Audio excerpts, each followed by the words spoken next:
2, 3.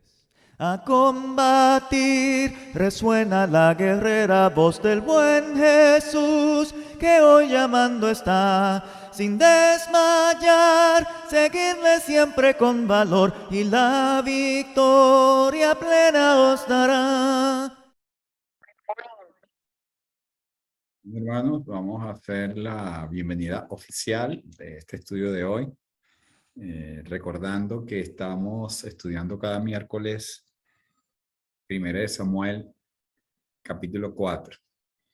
La idea de este estudio era llegar hasta acá, hasta el capítulo 4. Ya es conocido por ustedes que posiblemente no terminemos hoy todo el capítulo 4, ojalá que sí, pero si no lo continuaremos ya para la próxima semana.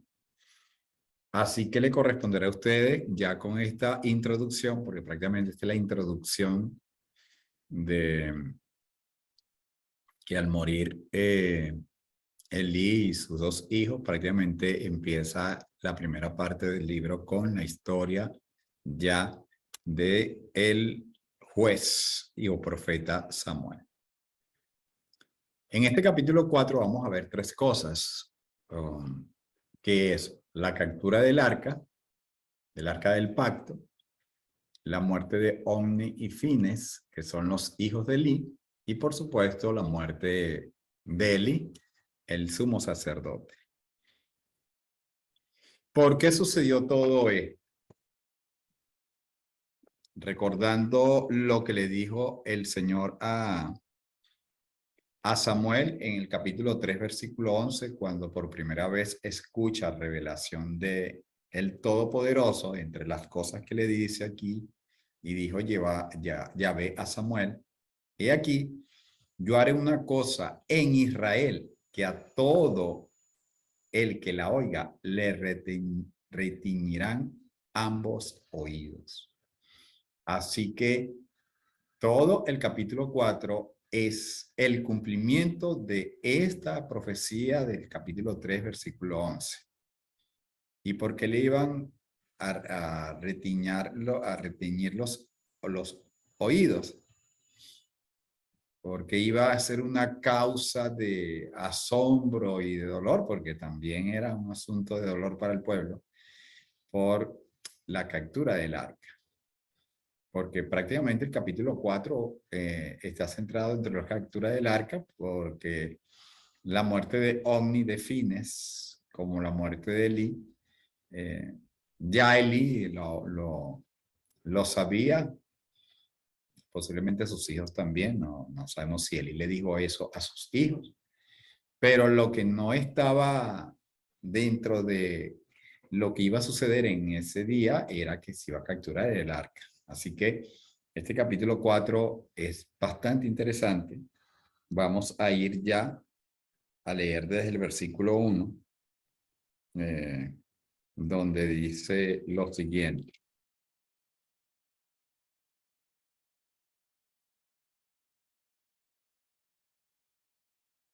Por aquel tiempo, Israel salió en pie de guerra al encuentro de los filisteos. Cuando leemos la Reina Valera nos damos cuenta que el capítulo 4, versículo 1, empieza con que Samuel está ya enseñándole al pueblo, pero realmente esto corresponde a la historia del capítulo 3. Así que el capítulo 4 empieza cuando Israel sale en pie de guerra al encuentro de los filisteos y acamparon en Ebenezer, y los filisteos acamparon en Afet.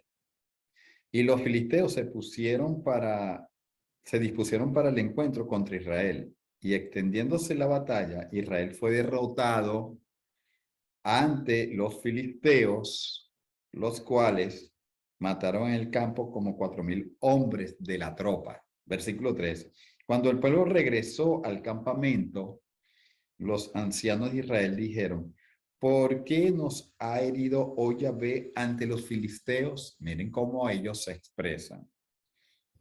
Recordando la introducción a este capítulo, al capítulo 1 de 1 Samuel, estudiamos según el libro de Jueces, capítulo 2, y el último versículo del último capítulo también del libro de los Jueces. prácticamente el pueblo de Israel estaba haciendo lo que a ellos verdaderamente les parecía. Ellos habían entrado después de la muerte de Josué y sus contemporáneos que anduvieron en ese temor. Ellos se descarriaron completamente. A veces Dios en su misericordia, al ver tanto dolor de parte del pueblo y que los justos oraban, Él les enviaba jueces. De manera que podemos darnos cuenta que previamente a Samuel, aparte de él ir ser el sumo sacerdote, también él hacía la función de un juez. Prácticamente fue el último juez de ese lugar. Hablando de Elí, pues, como tal. Porque el último juez fue Samuel. Y aquí vemos que el pueblo, como siempre muchas personas dicen, ¿por qué Dios nos hace esto? Ellos tenían que reconocer, según lo que enseñaba la Torá, todo lo que hemos estudiado ya durante varios tiempos. En la Torá se enseña de que si ellos no escuchaban los mandamientos de Yahvé, iba a venir sobre ellos juicio. Y aquí estamos viendo el juicio que está cayendo sobre el pueblo. Pero ellos están buscando como una excusa y no se habían dado cuenta o no querían reconocer prácticamente que eso era producto del pecado del pueblo. Y dice el versículo 3, traigamos, en el versículo 3, traigamos el arca del pacto de Yahvé desde Silo, para que él pueda estar entre nosotros y salvarnos de mano de nuestros enemigos. Miren la idea que ellos tenían. Si una persona no ha leído nunca la palabra de Dios, les va a sonar esto así como que, oye, pero ¿por qué hablan de esa manera? Que en un arca va a estar Dios y los va a salvar. Pues sí, ellos tenían arraigado esa idea y no estaban lejos de eso. Pero sigamos, ya vamos a hablar un poco del arca. Y el pueblo envió a Silo, recordando que en Silo está el arca, perdón, está el tabernáculo. Ya estudiamos eso. Y el pueblo envió a Silo y trajeron de allí el arca del pacto de Yahvé Sebaot, que habita entre los querubines, y estaban allí los dos hijos de Elí, Omni y Fines, con el arca del pacto de Dios. Y cuando el arca del pacto de Yahvé estuvo en el campamento, todo Israel gritó con tan gran júbilo que la tierra se estremeció. Así que el estado de ánimo cambia inmediatamente cuando ellos ven, observar cómo traen el arca del pacto, los hijos de los coatitas, ¿verdad? Junto con Omni y Fines, y el pueblo se alegra.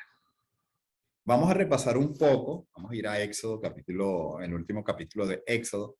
Vamos a recordar un poco lo que ya hemos estudiado acerca de cuando se erige el tabernáculo y en ese momento también es introducido el arca. Dice el capítulo 40, versículo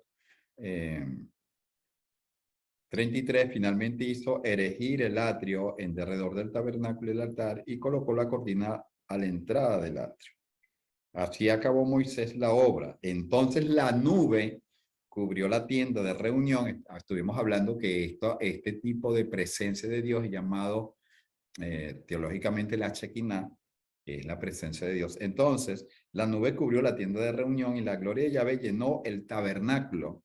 Y Moisés no podía entrar en la tienda de reunión porque la nube se había instalado sobre ella y la gloria de Yahvé había llenado el tabernáculo.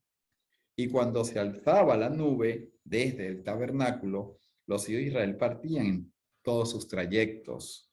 Pero si la nube no se alzaba, no partían hasta el día en que se levantaba. Porque la nube de Yahvé permanecía de día sobre el tabernáculo y de noche había fuego en él, a la vista de toda la casa de Israel, en todas sus jornadas. Así que la gloria de Yahvé cubre el tabernáculo y cuando la nube partía o se levantaba del tabernáculo, el pueblo de Israel salía a sus jornadas. En Números capítulo 8, vamos a ver otra cosa que nos dice Moisés aquí.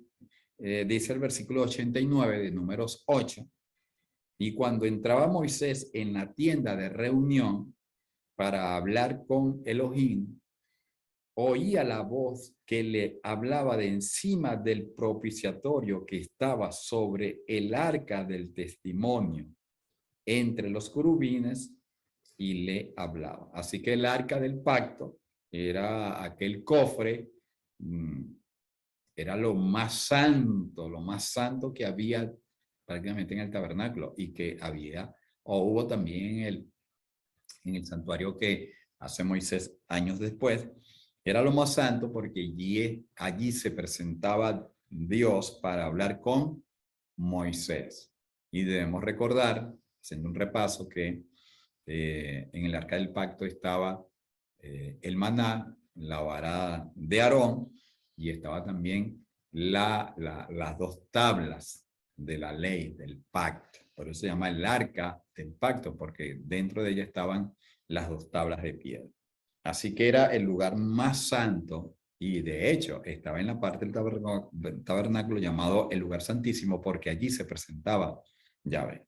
Así que el hecho de que el pueblo de Israel viera a los coatitas junto con Omnis y Fines trayendo el arca, ya ellos sabían o creían que Dios en ese momento estaba allí. En el capítulo 10, versículo 33, vamos a ver qué pasó una vez que se erige el tabernáculo, una vez que ya se organizó el sacerdocio, se hizo completamente todo, cuando por primera vez parte del pueblo de Israel por sus jornadas en el desierto.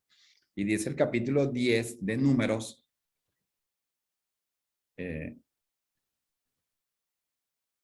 versículo 33, Números 10, versículo 33, dice: partieron pues del monte de Yahvé, del monte Sinaí, en viaje de 3 jornadas, y durante los 3 días de camino, el arca del pacto de Yahvé marchaba delante de ellos para buscar lugar de descanso. Están viendo, el arca guiaba, porque allí estaba la presencia de Dios. Versículo 34. Y desde que partieron del campamento, la nube de Yahvé iba sobre ellos de día. Y sucedía que al partir el arca, miren cómo dice, que hablábamos de que la Shekinah en Éxodo capítulo 40 llega la nube sobre el tabernáculo, pero se sobreentiende que llega la nube sobre el tabernáculo porque allí está el arca del pacto. Y aquí no está diciendo que el arca del pacto de Yahvé marchaba delante de ellos para buscar el lugar de descanso, versículo 33. Y desde que partieron del campamento, la nube de Yahvé iba sobre ellos de día, toda la presencia de Dios. Versículo 35. Ahora vamos a observar lo que hacía cada vez que el pueblo partía, o cada vez que el pueblo se detenía en esa jornada, lo que hacía Moisés. Y esto lo oía el pueblo siempre. Y sucedía que al partir el arca, Moisés exclamaba: levántate, oh Yahvé, se han dispersado tus enemigos y huyan de ti los que te aborrecen.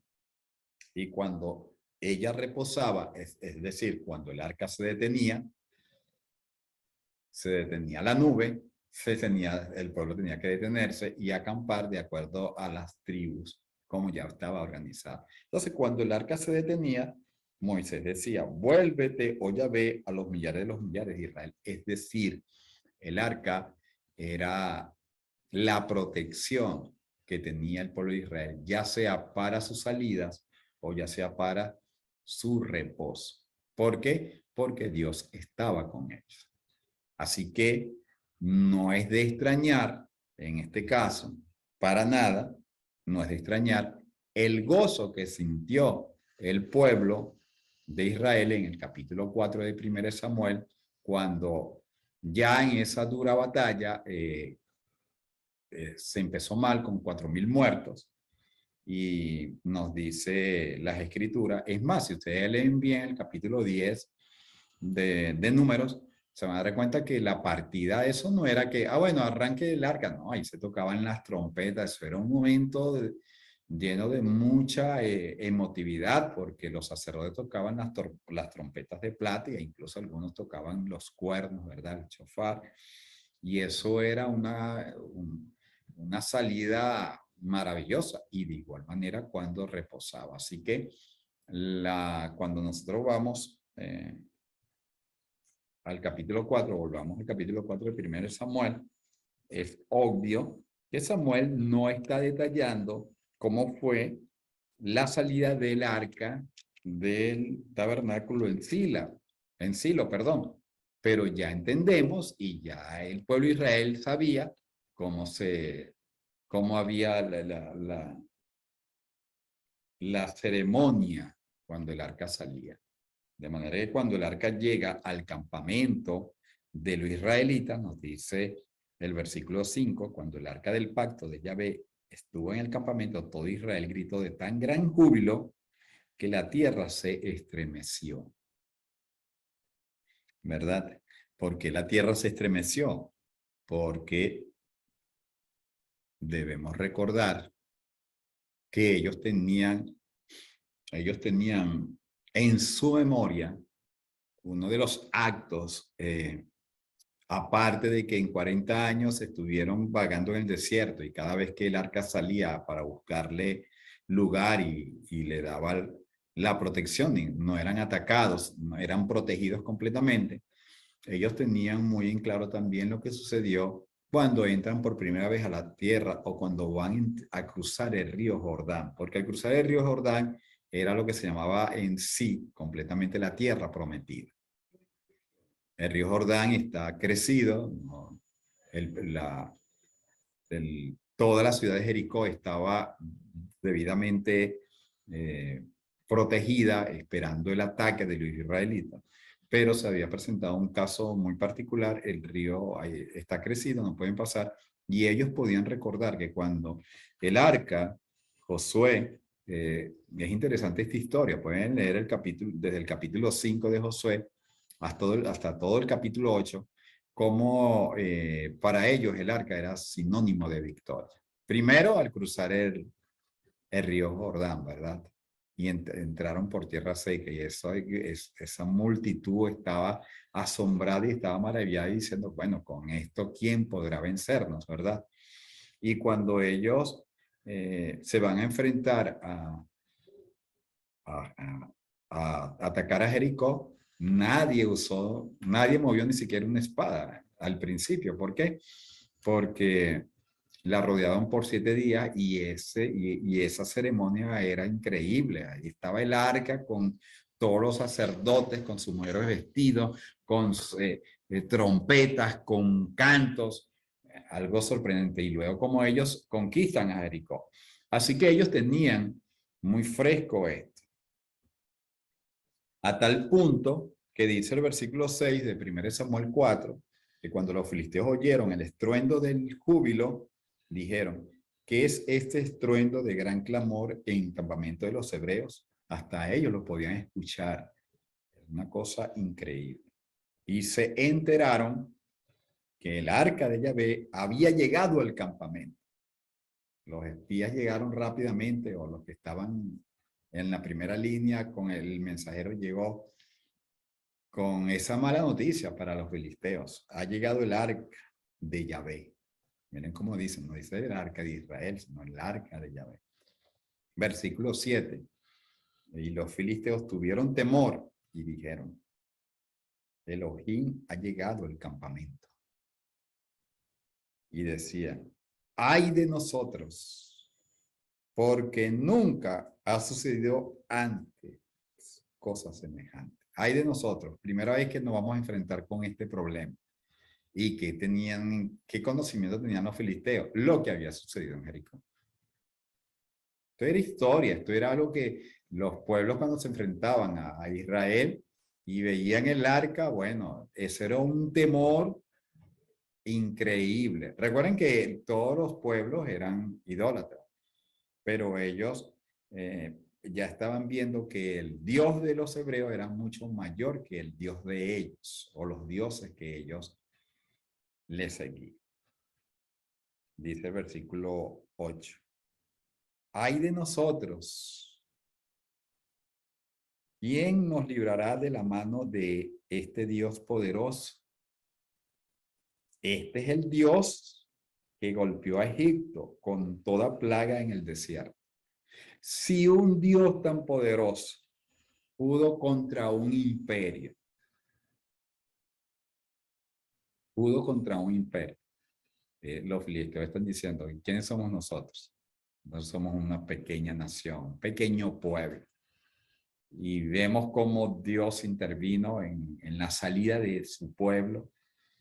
Faraón con todo su poderío, con toda su sabiduría, con todos los recursos necesarios, no pudo. Entonces, ¿cómo vamos a lograr nosotros la victoria? Ellos querían buscar una manera de vencerlos.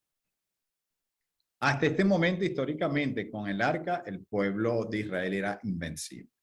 Ahora, miren lo que ellos deciden. Versículo 9.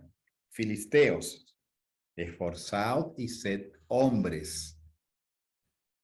O sea, tenían que redoblar, triplicar su fuerza, su valor, su determinación, porque les iba a suceder algo si ellos no lo hacían. Dice el versículo 9, Filisteos, esforzaos y sed hombres, para que no seáis siervos de los hebreos, como ellos lo fueron de vosotros.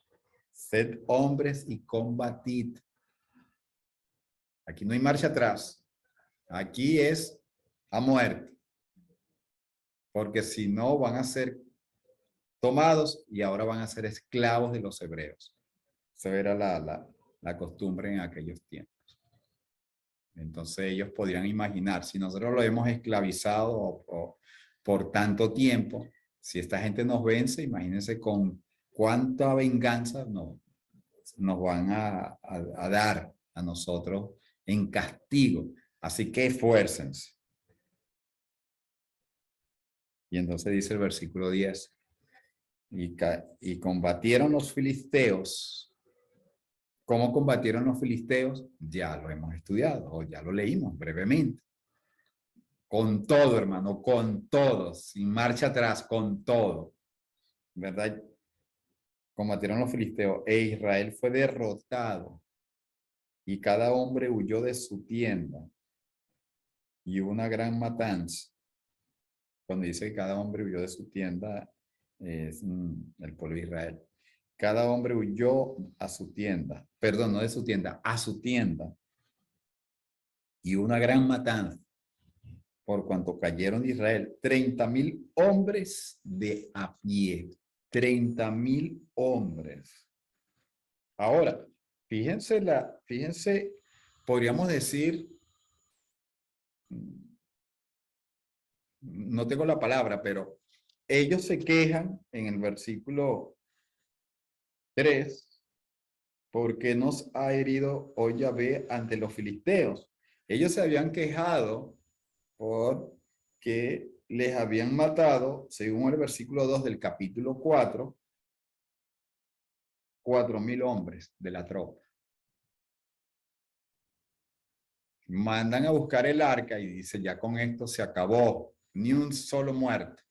Y al contrario, nos dice la escritura que murieron 30,000. O sea, se podría decir que, wow, pensando como filisteo, oye, nuestra lucha fue tan terrible que o sea, más del 100%. El 100% serían 8, 12, 16, 20, 24, 28. Como casi el 600, 700% prácticamente.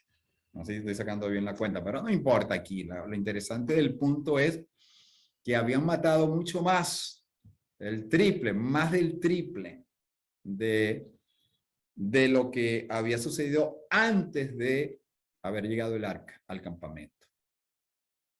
Como podríamos decir nosotros en nuestro argot popular, el remedio fue peor que la enfermedad. O como nosotros a veces decimos, bueno, no, esta palabra no la voy a usar. El punto es que ellos pudieron haberse tranquilizado.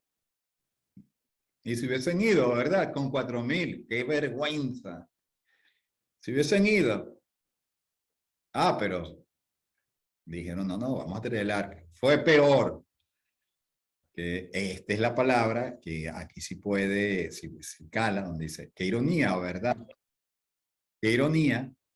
Ellos se sintieron desanimados y tristes porque habían matado a 4,000 y ahora que habían matado 30,000, no solamente no se quejaron, sino que cada quien se fue a su tienda, no, dejaron todo.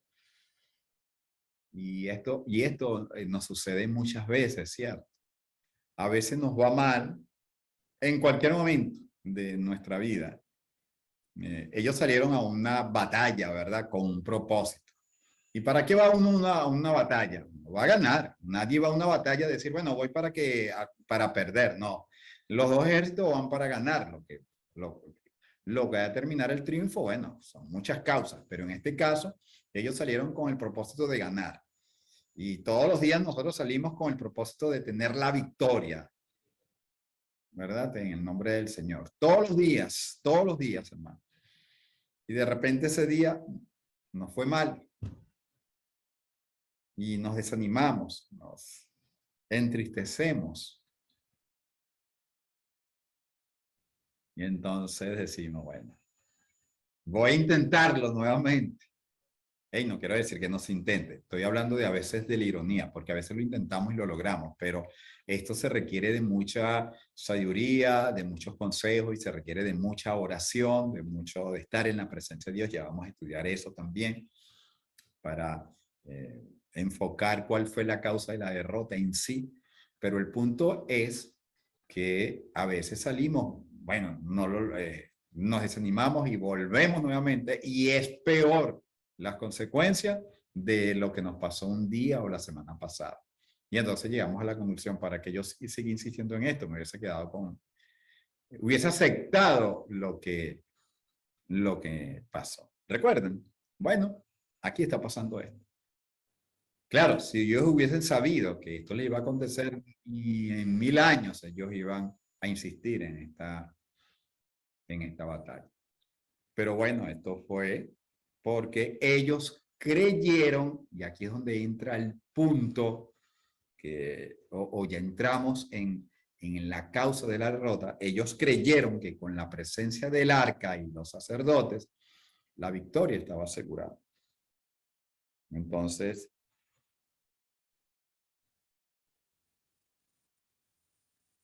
¿qué sucedió? Bueno, sucedió que el arca fue capturada, dice el versículo 11. ¿Y qué otra cosa sucedió? Que los hijos de Eli mueren. Leamos el versículo 11. Y el arca de Dios fue tomada y los 2 hijos de Eli, Ofni y Fines, fueron muertos. Eso fue la causa. O sea, quedaron sin sacerdotes, pero lo peor, quedaron sin el arca del pacto, sin el símbolo más grande, sagrado. Esto no tiene para ese momento, no tenía comparación. Un tabernáculo sin el arca. Y así sucedió. Fue tomada. Pero ¿por qué fue tomada? Vamos a leer el capítulo 2, versículo 34. Con la muerte de Ofni y Fines se cumple lo que Dios le dice a su papá a través de un profeta. Le dijo, 2:34. Y verás tu casa humillada mientras... No, estoy leyendo 32, 34. Dice, y esto te servirá de señal, lo cual vendrá sobre tus 2 hijos, Ofni y Fines. Ambos morirán en un mismo día. En un solo día mueren. Cuando hablamos de la muerte, wow, tremendo. Tremendo, la muerte de 2. Pero Dios había dicho en el versículo 31 del capítulo 2, aquí vienen días en que cortaré el brazo y el brazo de la casa de tu padre para que no quede anciano en tu casa. Verás tu casa humillada mientras el colma de bienes de Israel, y jamás habrá anciano en tu casa, y el varón de los tuyos que yo no corte de mi altar, será para consumir tus ojos y entristecer tu alma, y todos los nacidos de tu casa morirán en edad viril. Estudiamos ya eso.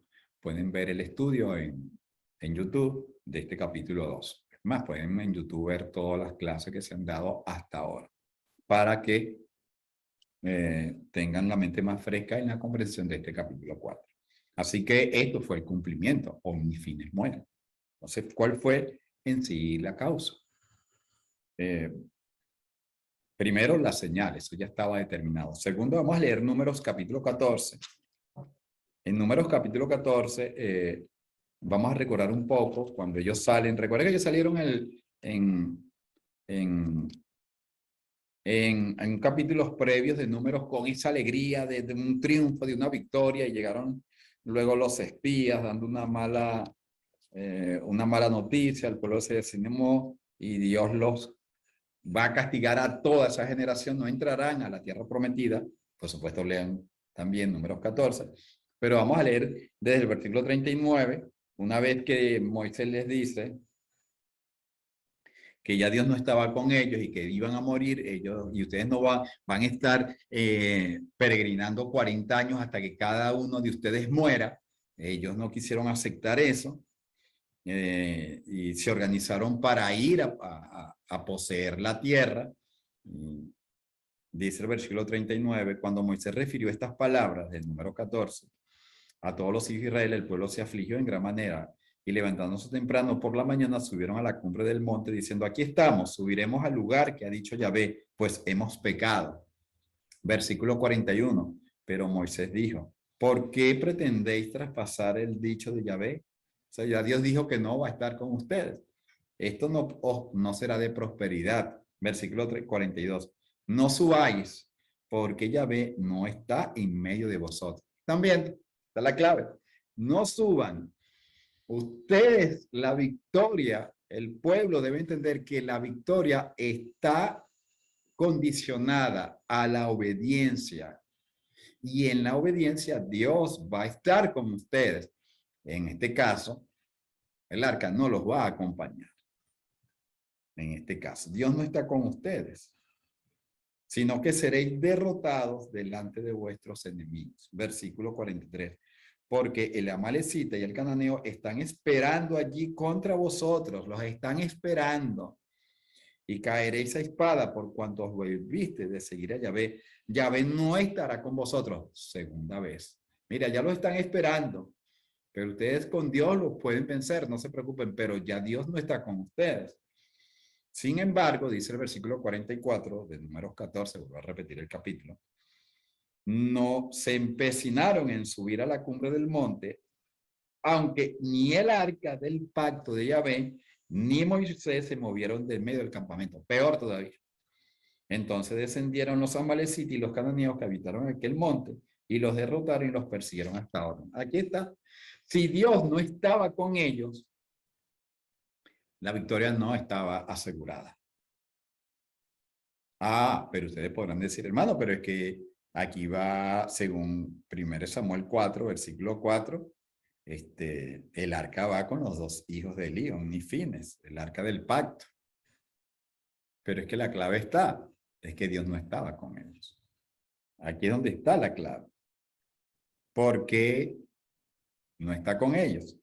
Ya estudiamos los pecados de los hijos de Elí,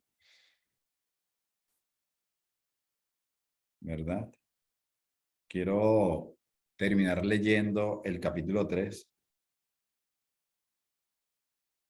donde dice el versículo 21, una vez que Samuel es tomado como este profeta y como ese juez que ya el pueblo de Israel lo identificaba, y en este momento los hijos de Elí y Elí están vivos. Pero ¿qué dice la escritura en el versículo 21? Y Yahvé se volvió a aparecer en Silo. ¿Están viendo? Aquí está la clave. Mire, estaba en Silo el tabernáculo. Estaba Elí, el sumo sacerdote, un juez, y estaban los hijos de Elí. Es decir, Bíblicamente, el sacerdocio estaba, bíblicamente, porque eran de los descendientes de Aarón, tenían todo, tenían los utensilios, tenían el tabernáculo, tenían los animales, ellos son los que estaban autorizados para hacer, bíblicamente tenían todo. Pero el punto es que dice el versículo 21, es que Dios había desaparecido de en Silo. Esa presencia, esa Shekinah que hubo un tiempo pasado, muchos años atrás, ya no estaba. Porque la Biblia nos enseña en Isaías y también nos enseña en el Nuevo Pacto que Dios no habita con el pecado.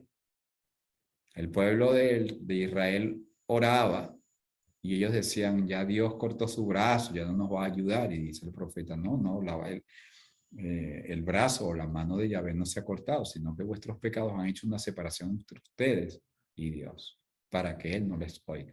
En este caso, desde que los hijos de Elí prácticamente empezaron a ministrar y a hacerlo de la manera en que lo hicieron, Dios se fue de ese lugar. Por eso es que dice que cuando Dios escoge a Samuel, voy a leer el versículo 20, y todo Israel desde Dan hasta Beerseba reconoció que Samuel había sido designado como profeta de Yahvé, y Yahvé se volvió a aparecer en Silo, porque Yahvé se revelaba a Samuel en Silo por la palabra de Yahvé, y la palabra de Samuel era para todo Israel. Fue desde ese momento. Hermano, esto fue una preparación. Esto fue una preparación. Entonces vemos acá que se cumple lo que habíamos hablado la semana pasada. Este es el tiempo de Dios. Aquí sí hay un tiempo de Dios perfecto. Muchos años se preparó a Samuel y Dios dejó que los hijos de Elí siguieran ministrando. Pero el tiempo perfecto fue, ¿cuál? El tiempo perfecto de Dios, que no es el tiempo que a nosotros nos gusta. La muerte de 2 hombres y la captura del arca. Esto es el tiempo perfecto, pero el tiempo perfecto de Dios, que como dije es una palabra que no sabemos de dónde sale, que la usamos siempre de una manera para nuestro propio beneficio. Cuando compramos un carrito, nos va bien, el tiempo de Dios es perfecto, pero aquí estamos viendo que el tiempo de Dios es perfecto en base a lo que Él ya se había propuesto, que no era una buena noticia para todo el pueblo de Israel. Así que estaban los sacerdotes, estaba todo, pero Dios no estaba con ellos y por eso fueron derrotados. Seguiremos con este estudio y lo terminaremos ya la próxima semana con el favor de Dios. Dios les bendiga, hermanos. Nos vemos para el próximo estudio. Vamos a hablar sobre esto. La muerte de Elí, que es lo que vamos a hablar. Dios les bendiga. A la batalla, oh cristiano, con el escudo de la cruz. Sé buen soldado, pues a tu lado está el príncipe Jesús. Él con su gracia te sostiene y con potencia sin igual su brazo extiende y te defiende en esta lucha contra el mal.